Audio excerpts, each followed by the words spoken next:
지난주에 만난 분이 이런 이야기를 해주셨습니다. 멀리서 유학 생활을 하는 딸에게 새벽에 전화가 온 겁니다. 멀리 있는 자녀에게 새벽에 전화가 왔으니 얼마나 놀랬겠습니까? 전화를 받자마자 딸의 목소리가 터져 나옵니다. 엄마, 나 지금 생각해보니 너무 화가 나. 집에 오는 길에 건널목을 건너는데 글쎄 멈춰있던 차가 갑자기 후진을 하는 거야. 하는 순간 차가 딸아이의 손목을 치었습니다. 그래도 다행인 것이 그렇게 살짝 부딪히고 차가 멈췄습니다. 크게 다치진 않았습니다. 그렇게 잠시 모든 것이 그 순간 멈춰 있었습니다. 그래서 순간 딸이 자기를 친 차의 운전석을 보니 젊은 운전자, 아니 젊다고 하기엔 너무 어린 여자 운전자가 자기도 겁이 났는지 운전대를 잡고 고개를 웅크리고 가만히 앉아 있는 겁니다. 아마도 운전 미숙이었겠죠. 횡단보도가 있는 도로가 경사가 있었는데 그 경사에 미끄러진 것 같습니다. 그 딸은 생각해보니 다친 것도 없고 운전자도 당황한 것 같아서 별 생각 없이 집으로 돌아왔다고 합니다. 그런데 집에 돌아와서 생각해보니 너무 화가 나는 겁니다. 상식적으로 사람 쳤으면 사람이 나와서 사과를 하든지 사고를 수습해야 하는데 이 운전자가 아무것도 하지 않는 것을 생각해 보니 화가 나는 겁니다. 그래서 엄마한테 전화를 해서 이런 일이 있었다고 이야기하면서 마음을 풀어냈겠죠. 전화를 받은 엄마는 어떤 마음이 들었을까요? 놀란 마음으로 전화 받았겠죠. 그리고 통화를 하면서 딸아이한테 아무 일이 없다는 사실에 한숨을 돌리고 큰일로 이어질 수 있었는데도 다친 곳이 없다는 사실에 감사하면서 아이를 달래고 전화를 끊었을 겁니다. 아이도 놀란 마음 가다듬고 화가 난 마음도 엄마의 따뜻한 말들의 위로를 받고 따뜻해진 마음에 잠자리에 들었겠죠. 어떻게 보면 크게 다치지 않은 것, 그리고 그 순간에 엄마한테 전화할 수 있었던 것도 참으로 감사한 일입니다. 오히려 사고를 낸 운전자는 오늘 밤이 괴로울 겁니다. 혹시 그 사람이 나를 뺑소니로 신고하지 않을까? 겁도 나고 자수하는 것이 맞는지 고민하면서 밤을 지샜을 겁니다. 그렇게 생각이 꼬리에 꼬리를 물다 보면요, 결국 생각이 어디까지 갑니까? 왜 나한테 이런 일이 일어나는 걸까? 화도 나고 원망도 들었을 겁니다. 그리고 앞으로 운전대를 잡을 때마다 횡단보도를 마주하고 멈출 때마다 그 기억이 떠올라서 트라우마처럼 경험하게 될지도 모릅니다. 이 운전자는 자신이 낸 사고를 마주하지 않고 회피하였기 때문에 오히려 더 많은 값을 지불해야 될지도 모르겠습니다. 제일교회 성도 여러분, 올 한 해 어떻게 사셨습니까? 목사로서 우리 교인들이 많은 것 누리는 삶을 살았으면 좋겠습니다. 순탄하고 많은 것 누리며 사셨으면 좋겠습니다. 저도 그렇게 기도합니다. 하지만 지난 한 해 돌아보면요, 우리에게 편안한 시간만 있었던 것은 아닙니다. 이렇게 비유하는 것이 우습지만 저희 아이들은요, 지난주 한 주간이 시험 기간이었습니다. 아이들에게 시험은요, 고난의 시간입니다. 재미있는 건 놔두고요, 집에 와서 공부해야 합니다. 잠도 적게 자야 합니다. 그러니 그 시간이요, 고난입니다. 어른들이 볼 때 아무것도 아니지만, 지나고 나서 볼 때 아무것도 아니지만 아이들에게는요, 그 시간이 큽니다. 저희 딸이요, 지난 주간에 그런 이야기를 합니다. 제가 거실에서 뉴스를 보고 있는데 평소에는 눈길도 안 주던 뉴스를 같이 보는 겁니다. 그리고는 뉴스가 재밌다는 겁니다. 평소에 그렇게 재미없던 뉴스가 재밌다는 겁니다. 왜 재밌을까요? 시험 때라서 그렇습니다. 그렇죠? 그렇게 아이들은 시험 때 자기가 하고 싶은 거 내려놓고요, 지루하고 재미없는 공부합니다. 그렇게 고난의 시간을 보냅니다. 그 고난의 시간 지나고 나면요, 끝일까요? 아니요. 더 큰 아픔의 시간이 다가옵니다. 그 시간이 언제일까요? 네, 성적표 나오는 날이겠죠. 예. 어찌 보면 우리 인생이 이런 시험의 연속이 아닐까라는 생각이 듭니다. 좋은 일만 있었으면 좋겠는데 우리는 어려운 시간도 마주합니다. 그런데 그 시간 피하는 거 아니라 마주하고 그 시간을 붙잡는 것이 중요합니다. 주어진 현실에서 치열하게 살 생각하지 않고요, 조급한 마음 먹고 거기서 벗어나려고만 하면요, 그 현실을 주신 하나님의 뜻을 깨달을 수가 없습니다. 우리 인생의 희노애락, 생로병사, 여러 가지 순간들이 있죠. 그러한데 좋은 일이든 나쁜 일이든 그 순간마다 나름대로 하나님께서 주신 의미가 담겨 있습니다. 그 의미를 깨닫기 위해서 그 순간 넉넉한 마음, 너그러운 마음으로 맞이하고 최선을 다해서 그 순간을 살아내야 합니다. 조급한 사람은요, 현실 받아들이지 못하고 자꾸 현실을 피하려고만 합니다. 현실에서 벗어나는 것을 인생의 과제로 삼습니다. 더운 여름에는 더워서 못하겠다고. 여름이 지나면요, 추석이 다가오니까 추석 지나고 하자고 또 미룹니다. 추석이 지나면요, 또 이제 올 한 해가 다 지나갔으니 내년부터 하자고 또 미룹니다. 하나님, 지금 이 어려운 순간 잘 넘기게 해주시면요, 그 다음부터는 정말 열심히 신앙생활 하겠습니다. 하나님, 요즘 일이 너무 많아서 교회 가기가 어렵습니다. 이번 일 마무리되면요, 그 다음부터는 교회 열심히 나가겠습니다. 좋은 일이면 좋은 일대로, 나쁜 일이면 나쁜 일대로 그 일이 지나가면 신앙생활 잘 하겠다고 말하는 것이 조급한 사람들의 특징입니다. 조급한 마음에 현실 받아들이지 못하고요, 그 현실을 헛되이 지나가게 만듭니다. 우리가 처한 현실, 우리가 지금 하고 있는 일, 바로 거기에 하나님의 뜻이 담겨 있습니다. 그런데 지금의 현실을 외면하면요, 그 시간 속에 담겨 있는 하나님의 뜻을 잃어버리게 됩니다. 그렇기 때문에 지금 그 일을 열심히 하면서 거기서 하나님의 뜻을 찾아내야 합니다.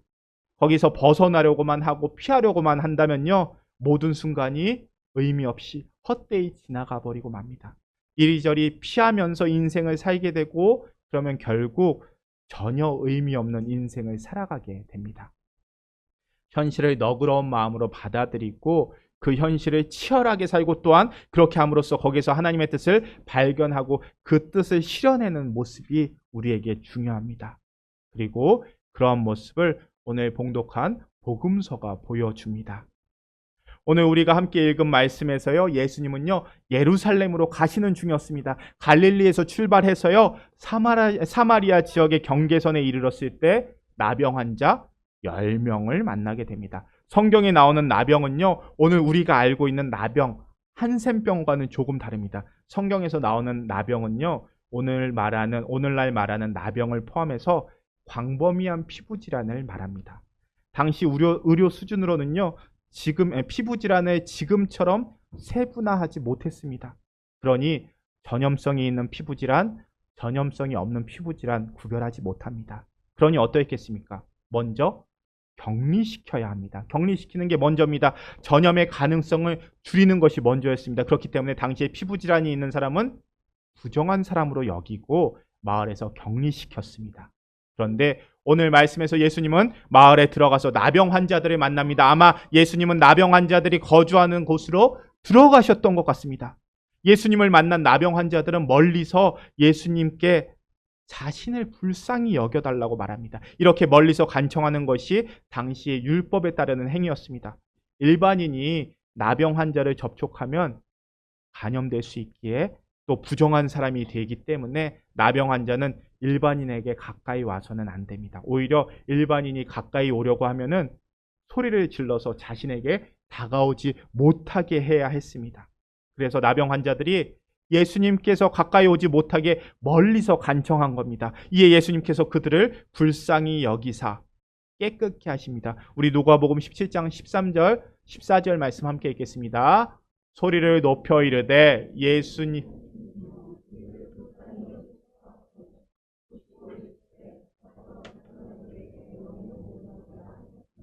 그들이 가다가 깨끗함을 받은지라. 예수님이 그들을 깨끗게 하시고 뭐라고 말씀하시니까 제사장들에게 너희의 몸을 보이라 말씀하십니다. 율법에 따르면요, 나병 환자가 병이 나으면요, 가장 먼저 제사장에게 검사를 받아야 합니다. 제사장이 그 몸을 확인하고 하나님께 제사를 드리고 나면 그는 자신이 본래 속해 있던 공동체로 들어갈 수 있습니다. 부정한 자가 정결한 자가 된다는 뜻입니다. 예수님께서 제사장에게 몸을 보이라고 말씀하신 것은요, 곧 그들의 몸이 다 나았다는 뜻입니다. 나병 환자들은 제사장들에게 가는 중에 그들의 몸이 깨끗해졌다는 것을 확인합니다. 그렇게 이들은 예수님께 은혜를 입어서 본래의 삶으로 돌아갈 수 있었습니다. 그런데 이때 10사람 중에서 9사람은 가던 길 그대로 갑니다. 그런데 병이 나온 것을 확인한 한 사람만이 제사장에게 가던 길을 돌이켜서 예수님께 나옵니다. 우리 이어지는 15절 16절 말씀 함께 읽겠습니다. 그 중에 한 사람이 자기가 나은 것을 보고 큰 소리로 하나님께 영광을 돌리며 돌아와 예수의 발 아래 엎드려 감사하니 그는 사마리아 사람이라. 그는 큰 소리로 하나님께 영광을 돌리며 예수님께 와서 예수님의 발 아래 엎드려 감사를 드렸습니다. 지금 그에게 닥친 현실에서 그는 하나님의 영광을 보게 되었고요. 그러한 현실을 잊게 하신 예수님께 와서 감사드린 겁니다. 나병에 걸렸던 다른 9명은요. 운이 좋았다라고 생각했는지 아니면 가족들에게 돌아가고 싶은 마음이 더 컸는지 모르겠지만 그들은 그들이 만난 현실에서 하나님 만나는 거 실패했습니다. 그들은 그들의 현실에서 의미 찾지 못하고요. 그 현실을 떠나버렸습니다. 그에게 나병이라는 현실은요. 빨리 벗어나고 싶은 현실이었습니다. 그래서 그것이 나은 순간 즉시 그 현실 잊어버립니다. 그러다 보니 나병에 걸렸던 자신의 인생에서는 그 시간 속에서는 아무런 의미를 발견하지 못합니다. 나병이라는 현실을 진정으로 의미 있게 보내지 못했습니다. 그런데 예수님께 돌아와 감사한 한 사람, 사마리아인이었습니다. 유대인들에게는 나병 환자나 사마리아인들 똑같습니다. 다 부정한 사람으로 보았습니다. 유대인들은요, 사마리아 사람들의 땅은 밟지도 않고요, 사마리아 사람 만나면요 피해서 갔습니다. 예수님이 사마리아인의 나병을 치유해 주시긴 하였지만 어쩌면은 예수님도 감사 인사를 받고 싶은 마음이 없었을지도 모릅니다. 18절 말씀을 보면요, 예수님은 사마리아 사람을 이방인이라고 부르십니다. 사마리아인도 이방인과 다를 바 없는 더러운 사람이라는 뜻입니다. 그래서 나병에서 나은 사마리아인이 이러한 유대인들의 입장을 헤아려 본다면요, 예수님께 오지 않는 것이 예일지도 모르겠습니다. 그런데 병이 나은 것을 발견한 사마리아인은요, 사마리아인과 유대인들을 구분하는 일을 잠시 잊었던 것 같습니다. 감사를 하더라도 나병 환자처럼 멀리서 해야 할 텐데 그 사마리아인이 이방인이 예수님의 발 앞까지 왔습니다. 이것은 곧 예수님을 유대인으로 자신을 사마리아인으로 생각하지 않았다는 뜻입니다. 다 같은 사람으로 인식했다는 것입니다. 그런데 이것이 예수님의 뜻입니다. 예수님은 나병에서 나은 모든 환자들이 다 예수님께 나오기를 바라셨습니다. 예수님 앞에서 나병이 나은 의미를 깨닫기를 원하셨습니다. 나병 걸린 사람이나 사마리아인이나 다 하나님의 자녀인 것을 통해서 예수님을 만남으로써 깨닫기를 원하셨습니다. 19절 말씀을 보면요, 내 믿음이 너를 구원하였다라는 말씀이 있습니다. 이 구절은요, 곧 그가 더 이상 나병 환자도 아니고 사마리아인도 아닌 영광스러운 하나님의 자녀로 살게 되었다는 뜻입니다.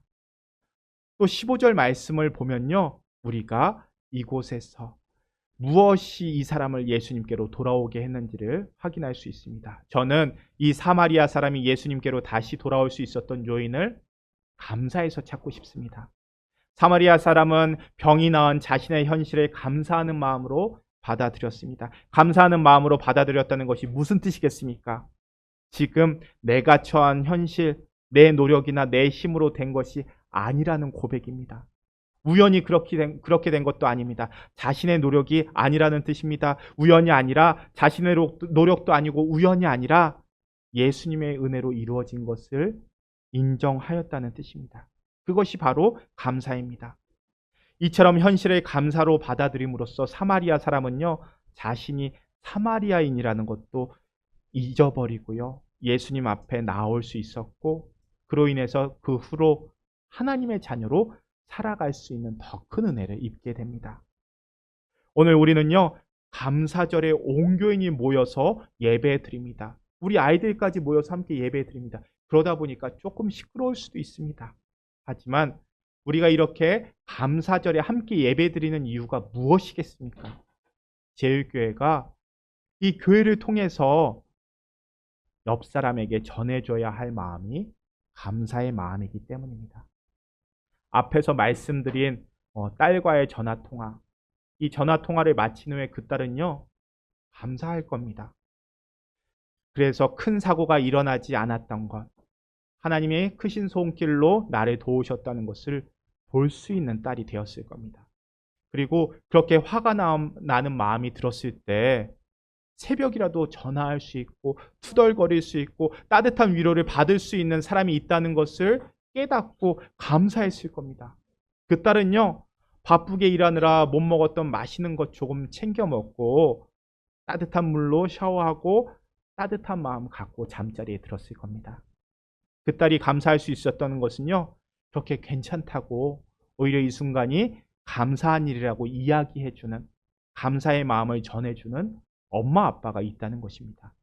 그렇게 딸은 부모님에게 감사하는 마음을 배워갑니다. 부모님이 전화에 대고 야 어떻게 그런 일이 있을 수 있냐, 더 투덜거리고 더 화내면서 오히려 화를 참지 못하고 바로 비행기 타고 그 자리로 달려갔다면 그 딸은 무엇을 배웠겠습니까? 그 딸은 부모님을 통해서 일상에서 바쁘지만 치열하지만 그 현실에서 감사하고 자적하는 법 배웠을 겁니다. 누구에게 감사할까요?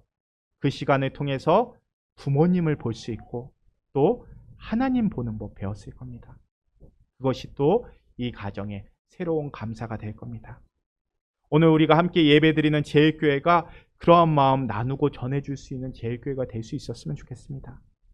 그 누구보다 치열하게 이 땅에서 살아가고 있는 옆 사람에게 감사를 나눠주고 배울 수 있는 교회가 되기를 바랍니다. 생각해보면요, 우리 자녀들 한국에 있었다면 모국어 하나만 배우면 됩니다. 그런데 우리 아이들은요, 모국어가 2개가 돼야 되는 아이들입니다. 왜요? 부모님 덕분에 치열하게 살아가는 아이들입니다. 그런데 그렇게 치열하게 살아가는 아이들에게 무엇보다 감사하는 법을 보여주는 제일교회가 돼야 할 것입니다. 오늘 우리요 예배 마치고 BBQ장으로 갑니다. 그곳에서 우리가 이야기 나누고 식사 나누는 자리에서 무엇보다 감사의 이야기가 흘러나오기를 기대합니다. 사랑하는 제일교회 교회 여러분, 한 해 동안 정말 수고 많으셨습니다. 삶의 자리에서, 그리고 이 예배의 자리를 지켜낸 이 자리, 누구보다 여러분들께서 치열하게 사셨을 것을 압니다. 그리고 그 사실을 누구보다 하나님께서 더 잘 아십니다. 그래서 하나님께서 우리를 인도하시고 채워주실 것입니다. 그러니 우리들이 우리에게 주어진 현실 감사하게 받아들일 수 있기를 바라고요. 그렇게 감사로 받아들일 수 있을 때 우리는 그 현실 속에서 이 나병 환자처럼 예수님 만날 수 있고 그로 인해서 우리의 삶에 새로운 변화가 일어날 것입니다. 그러한 현실에서 우리가 하나님의 자녀라는 사실을 확인하고 더 힘차게 살아갈 수 있게 될 것입니다. 생각해보면요, 우리 인생 단순합니다. 하나님으로부터 와서요, 하나님께로 나아갑니다. 따라서 우리의 인생의 모든 순간들 하나님께서 주신 순간입니다. 하나님이 선물로 주신 순간입니다. 그러므로 우리에게 주어진 현실 회피하지 마시고 그 현실을 하나님께서 주신 것으로 여기고 감사하게 받아들여야 합니다. 그렇게 감사하게 받아들일 때 우리는 우리가 처한 현실에서 또 성실하게 치열하게 살아갈 수 있고요. 그 현실에서 예수님을 더 가까이 만날 수 있는 은총을 누리게 됩니다. 오늘 BBQ 자리도요, 감사 나누고 그 현실 속에서 만났던 주님의 은총 나누실 수 있는 자리가 될 수 있기를 축원합니다. 오늘 우리 함께 나누는 자리에서 무엇보다 감사 나누시고 사랑 나눔으로써 우리의 자녀들이, 우리의 다음 세대들이 제일교회에서 사랑 배워가고 감사 배워갈 수 있는 우리 제일교회, 우리 나눔의 자리가 될 수 있기를 축원합니다. 함께 기도하겠습니다. 거룩하신 주님, 주님의 거룩한 섭리로 우리들이 세상에 태어났습니다. 또한 주님의 인도하심에 따라 여기까지, 이곳까지 왔습니다. 삶의 순간마다 주님의 인도하심을 먼저 인정하고 그 순간에 담긴 주님의 뜻을 깨닫고 감사하게 하여 주옵소서. 그리하여 날마다 한 걸음씩 주님께 더 가까이 나아가는 제일교회 되게 하여 주옵소서. 우리를 인도하시고 이끄시는 예수님의 이름으로 기도합니다. 아멘.